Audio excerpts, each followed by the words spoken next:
It should have been a boring shift, the kind that made the night cook yawn and the floor feel sticky with soda. It was a Thursday that had rolled into Friday. The 24-hour franchise on Northside Avenue glowed like a ship in dark water, its dining room half empty, its drive-through headset hissing every few minutes with the same tired orders. A nurse in scrubs scrolled through her phone. Two college kids argued about a video game. A trucker with a sunburned neck nodded off over his coffee. A couple in matching hoodies fed fries to each other without speaking. Nobody counted the heads, but there were 14. At 11:57 p.m., the manager did what managers do. He walked the line with a clipboard. His name tag read J. Hale, but everyone called him Jonah. 28, hair shaved close, neat beard, shoes that never squeaked. He had a habit of touching things twice. Door, twice. Light switch, twice. Register drawer, twice. It made the crew feel like the place was safer with him there. He'd been promoted after 6 months. He never called in sick. The cameras saw everything. The wide angle over the soda fountain, the fisheye at the front doors, the tiny lens in the back hallway facing the freezer. They caught the teenagers taking selfies with paper hats, the nurse rubbing the bridge of her nose, the trucker checking his logbook, and Jonah sweeping crumbs into a dustpan with a rhythm that looked like a metronome. "Midnight lock, then count," he told the shift lead, tapping the clipboard twice. "We don't lock the dining room," she said, surprised. "We're 24, remember?" "Corporate wants a safety pause," he lied without blinking. 15 minutes, no ins, no outs. We'll comp anyone who asks. The headset crackled. "Drive through, you got a car on 2, someone called from the kitchen.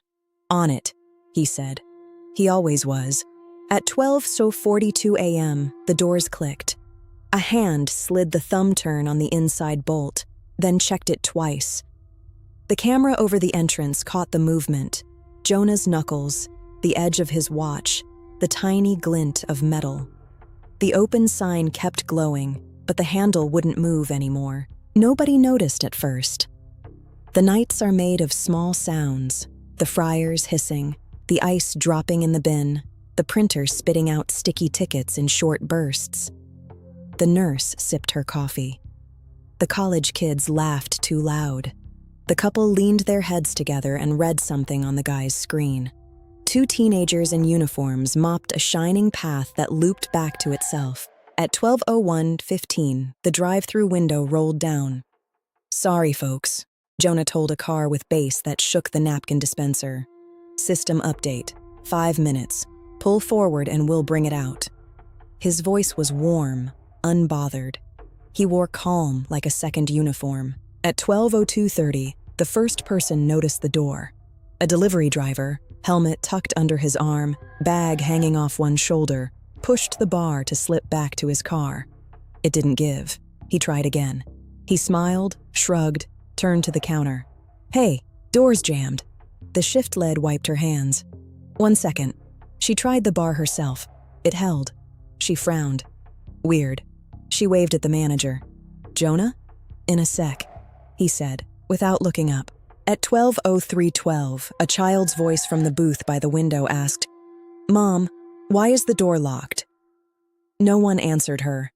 The mother stared at her receipt like it contained an answer. At 12:04:05, Jonah walked to the door. The camera caught his reflection in the glass, tall and neat and steady.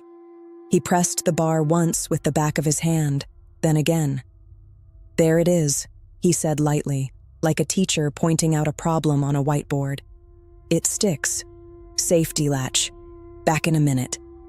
He smiled at the delivery driver, flipped his towel over his shoulder, and walked away. He did not go to the office. He went to the back hallway past the ice machine, where the tiny lens over the freezer watched him pause beside a gray metal door with a small red sticker. "Emergency exit. Alarm will sound." He touched the bar twice, didn't push it, and kept walking. At 12:05:48, a teenager tried the door again and laughed when it didn't move. "Guess we live here now," he told his friend, and kept eating. The joke didn't land. At 12:06:20, The soda fountain coughed, then stopped humming. The light still glowed blue, but when the nurse pressed her cup against the lever, nothing came out. "Out of syrup?" she asked no one. Her voice sounded too loud. At 12:07:03, the two workers in back watched their screen freeze. "Hey," one called, waving a gloved hand. "Register just died." At 12:07:58, the drive-through headset went silent. The car at the window revved and drove off, tires squealing, angry and confused. The world outside went on. At 12:08:20, the music on the overhead speakers cut mid-chorus. Silence swam in to take its place. Silence and the hiss of oil and a fluorescent buzz that sounded like a mosquito that wouldn't quit. At 12:09:11, Jonah flipped the small metal latch on the family restroom from the outside. He wrote something on his clipboard, then tore off the page and folded it into his pocket. At 12:10:02, someone finally asked, "Why are we locked in?" It was the trucker, voice gravelly. He pushed his cap back and stood. He didn't like being penned. He had miles to go and a schedule to keep. "Hold up," the shift lead said. She looked around for Jonah and didn't see him. "I'll get the keys." She didn't have them. Managers do. That is the point of managers. At 12:10:45, a child cried, a small, confused sound. Her mother picked her up and swayed. "It's fine," she whispered. "We're fine." At 12:11:30, the back office door shut. The tiny red light above the push-button lock went from green to red. The camera in the hallway didn't have a microphone, but if it did, it might have heard that click, the kind that means you aren't going through unless someone wants you to. At 12:12:04, the apartment across the street changed channels. The man on the couch flicked to a game show. He didn't look out the window once. At 12:12:50, the nurse stood, walked to the counter, and leaned in. "Ma'am," she told the shift lead, "I have to be back at the hospital by 1. Can you open the door?" "Manager's on it," the lead said too quickly. She smiled with her mouth and not her eyes. At 12:13:22, Jonah reappeared. 15 minutes, he said pleasantly. "Safety check. You'll be comped, I promise." "Safety from what?" the trucker demanded. "From everything," Jonah said, like it was a joke only he understood. There are moments you don't recognize as important until you replay them frame by frame. A kid kicking his heel against a chair leg. A woman folding a napkin into a perfect square.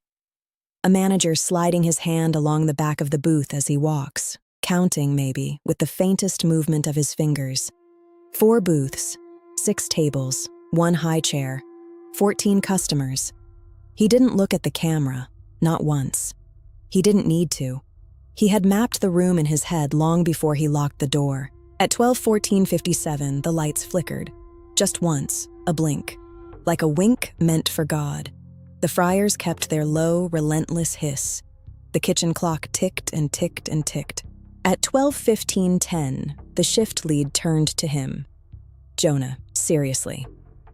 He nodded as if to agree and headed for the front doors. He put his hand on the bar and paused. Then he smiled at the reflection in the glass, a placid, pleasant man with a neat beard and very calm eyes, and turned away again. At 12:16:33, the delivery driver gave up on polite. He planted a foot on the bar and shoved. The metal groaned and held. "Hey!" he shouted, voice shaking. "Open the door!" 2 of the teenagers laughed until they realized nobody else was. The laughter died. At 12:17:04, the couple in matching hoodies finally looked up from their phone. They shared a look that wasn't romantic at all. At 12:18:22, the first 911 call came in from a cell phone in the dining room. The system marked it with a location ping, then routed it to an operator who spoke in a calm voice and asked for the nature of the emergency. "We're locked in," the caller said, breathless, embarrassed to feel scared over something that sounded small. "They say it's a safety check." The operator asked to speak to an employee. "Manager says 15 minutes, the caller said. "He seems, I don't know." The operator logged it, noted, "Occupant reports locked entrance, staff aware." No active threat. Advise wait. At 12:19:11, the camera over the soda fountain caught something almost nobody saw on the first viewing. Jonah looked up, straight into the lens, as if he heard a whisper the rest of the room didn't. His face didn't change. He raised his hand and adjusted the hat he wasn't wearing. Tap, tap. Twice. At 12:20 wow, the grills went quiet all at once, the sound dropping out of the air. The kitchen smelled like hot metal and old grease. The teenagers in the back glanced at each other, confused. Power strip tripped? One asked. He reached for a switch. The shift lead grabbed his wrist. Don't, she said without knowing why. At 12:21:17, the nurse checked her watch. My break's over, she told the room, which was not the same as telling anyone who could help. I need to go. Soon, Jonah said. I know who needs to go. At 12:22:03, the child in the booth said, my tummy hurts. And everyone ignored her because adults ignore children when the air changes and they can't explain why. At 12:23:40, a car pulled up to the drive-thru, headlights washing the stainless steel like a tide. The driver leaned out and knocked on the window. He waited. He knocked again. He finally drove off, throwing a hand in the air, irritated at a broken promise of fast food after midnight. He did not look in. Inside, 14 people took shallow breaths and told themselves a story. This is fine. This is nothing. This is a glitch and a manager who likes rules. This is a thing I will tease my friends about tomorrow. At 12:24:58, Jonah stood at the midpoint of the dining room and closed his eyes for a heartbeat, as if listening to something under the hum of the lights. When he opened them, every table seemed exactly where he wanted it. He nodded, very slightly, to no one at all. If you were watching the footage the next morning, if you were an investigator with a pen that kept breaking because your hand wouldn't stop shaking, you would circle that nod with red ink. You would pause there and not press play for a long time, because after it, everything slid. At 12:25:31, Jonah said, 15 minutes start now, and the doors stayed locked. At 12:25:32, silence thickened like a curtain no one wanted to touch. Jonah stood in the middle of the dining room, clipboard tucked under one arm, eyes calm as glass. 15 minutes start now, he repeated, voice even. The trucker slammed his palm on the table. The hell does that mean? We've been in here 15 minutes already. Jonah's gaze flicked to him, not hostile, not angry, just measuring. This is the part where everyone settles down. At 12:26:10, the delivery driver kicked the door again. Nothing. He swore and pulled at the handle until his shoulder ached. Man, this is illegal! Somebody call 911! Already did, the college kid muttered. They said to wait. He glanced at his phone like it might have changed in the last 30 seconds. At 12:27:02, the nurse finally lost her patience. She marched toward Jonah. I've worked 36 hours this week. I don't have time for games. Open the door. Jonah looked at her badge, still clipped to her scrubs. You help people, he said softly, like he was tasting the word. Good. What? She snapped. Sit down, Jonah told her, pointing toward the booth. You'll need your strength. At 12:28:15, the fryer hiss stopped altogether. The screens in the kitchen went black. The teenagers in aprons backed away from the dead machines, their mop dripping a trail across the tiles. Breaker? One asked. Not the breaker, said the shift lead under her breath, staring at Jonah. Her throat bobbed. He cut it. At 12:29:47, a faint mechanical hum rattled through the ceiling, like ventilation, only wrong. The nurse wrinkled her nose. Do you smell that? It wasn't smoke. It was something metallic, sharp, biting the back of the throat. At 12:30:22, the couple in hoodies finally spoke.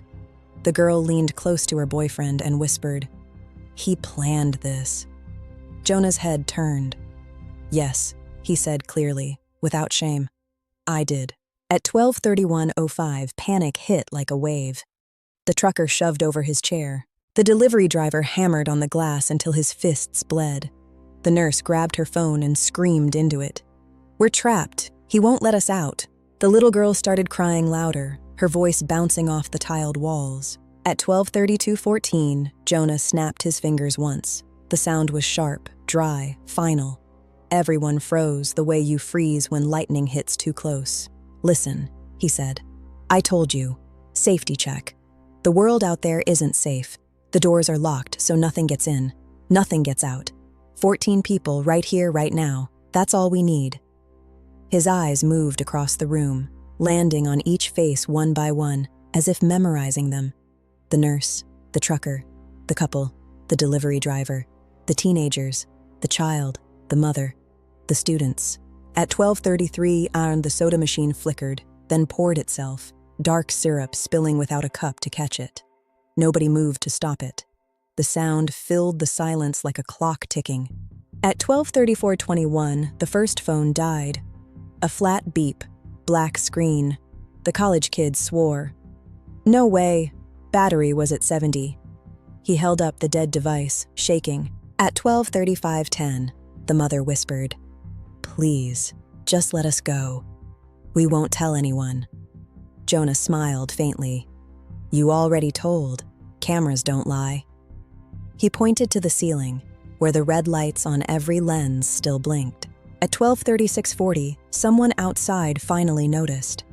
A man walking his dog rattled the locked door. He peered in, confused at the people inside, at Jonah smiling politely in his pressed uniform. Jonah waved through the glass. A friendly wave.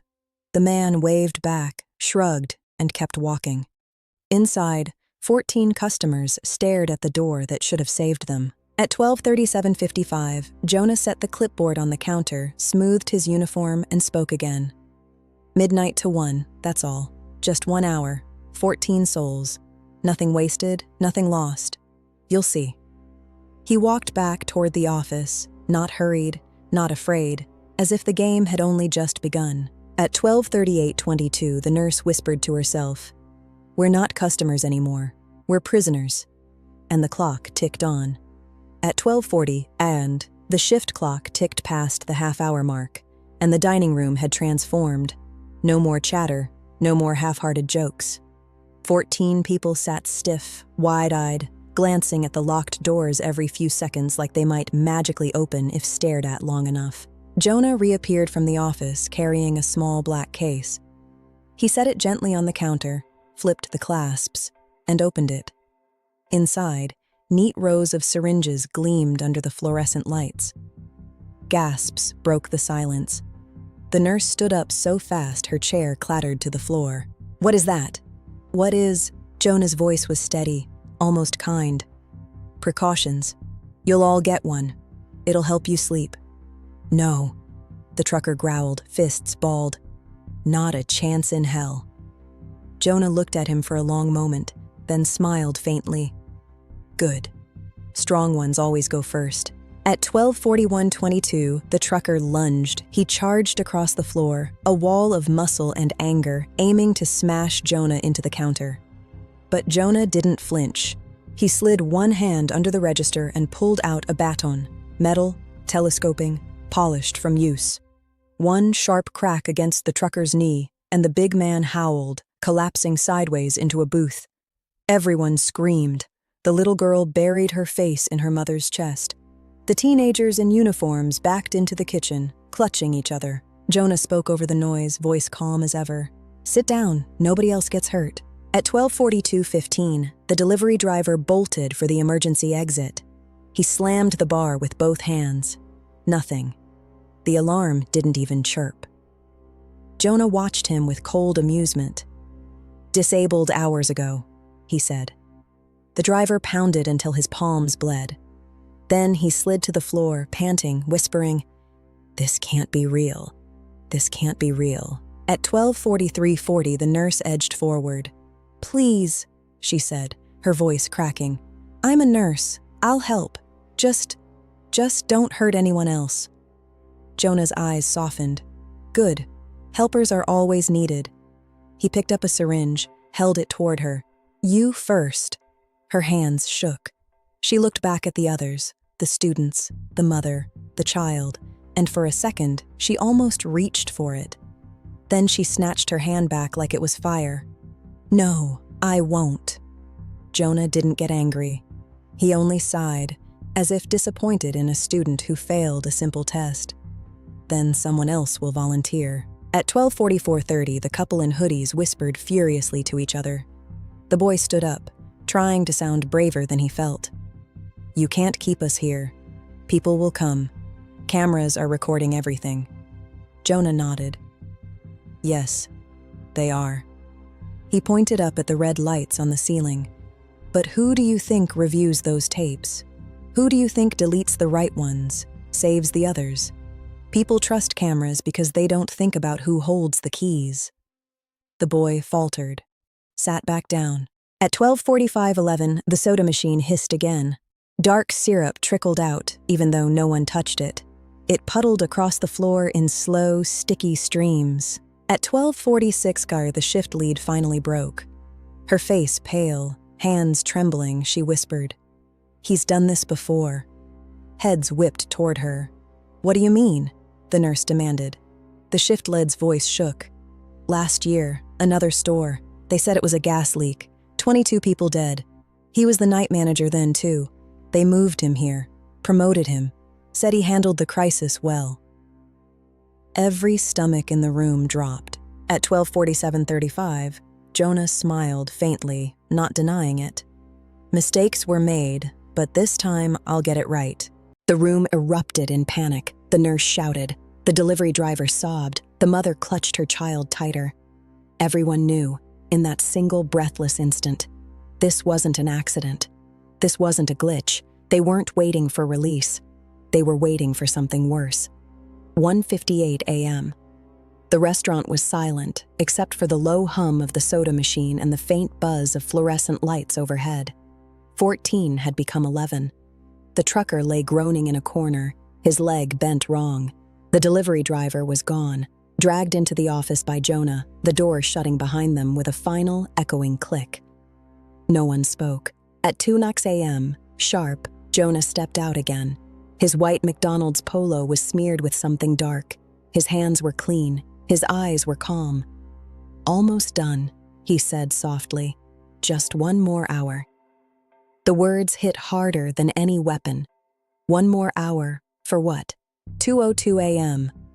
The nurse, who had been trying to steady the little girl's breathing, finally snapped. She stood, pointing at Jonah with trembling hands. "Why? Why are you doing this? We didn't do anything to you." Jonah tilted his head. For the first time, his voice cracked, not with anger, but with something colder. "Not to me, to them." He pointed toward the cameras. "Every face here is already chosen. Every single one of you is data, patterns, experiments. I just keep the doors locked. The rest?" He trailed off. The lights flickered. 2:05 a.m., a low thump rattled the office door, then another, the sound of fists, or something heavier. Everyone turned. Jonah only smiled, calm as if he'd been expecting it. 2:06 a.m., the door burst open. The delivery driver stumbled out, eyes wide, hands shaking, lips mumbling nonsense. Behind him, chained to a chair, sat something no one expected, a man in a suit, gagged, bound, beaten bloody. The nurse gasped, "Oh my God, that's Councilman Reeves." The name ripped through the air like a bullet. Everyone in town knew Reeves, the polished politician, the man of the people. Jonah's voice was low, almost tender. "Your midnight customers, always the same. The powerful, the untouchable. They fund it, they order it, they think no one sees." He looked at the stunned crowd. "But I see." 2:10 a.m. The revelation spun the room into chaos. Some screamed at Jonah, others screamed at Reeves. The mother clutched her child, whispering, "We're not supposed to be here. We weren't supposed to see this." Jonah nodded once. "Exactly." 2:12 a.m. Alarms blared outside. Sirens. Red and blue lights flooded the windows. SWAT vans skidded into the lot. For the first time, Jonah's calm cracked, just slightly. "They're early," he muttered. 2:13 a.m. The doors shook as SWAT rammed them. Sparks flew. Metal groaned. Inside, Jonah raised his baton, breathing hard, eyes darting between the bound politician and the terrified customers. "Listen to me," he roared, voice echoing off tile and glass. "When they come in, they'll shoot me, they'll save him, and you," he pointed at the crowd, "you'll vanish. Witnesses don't live long in their world." The customers froze. Every word felt true. 2:15 a.m. The glass shattered. Armed men in tactical gear stormed in. Jonah dropped his baton, raised his hands, and smiled one last time. "Remember the doors," he said. The first shot cracked. Jonah fell. 2:16 a.m. The room exploded in screaming gunfire, commands barked through radios. The politician was dragged out first, bleeding but alive. The customers were herded out after, blinded by flashing lights, deafened by noise. But as they stumbled into the night air, coughing and shaking, they saw something none of them could ever forget. Every single SWAT officer walked past Jonah's body without checking him, without bagging evidence, without so much as a glance, like he wasn't a man at all, like he had just been part of the job. 2:20 a.m. The survivors huddled under blankets, giving statements no one seemed to write down. Reeves was rushed into a black SUV. The McDonald's was sealed with yellow tape, and the smell of burned grease hung heavy in the air. No news story ever mentioned the missing 14. Only Reeves. Only the lone manager who had taken his life. And yet, weeks later, each survivor received the same unmarked envelope. Inside, a photo of Jonah, alive, smiling, standing outside another McDonald's in another state. On the back, scrawled in neat handwriting, were 5 words. "Next time, the doors open."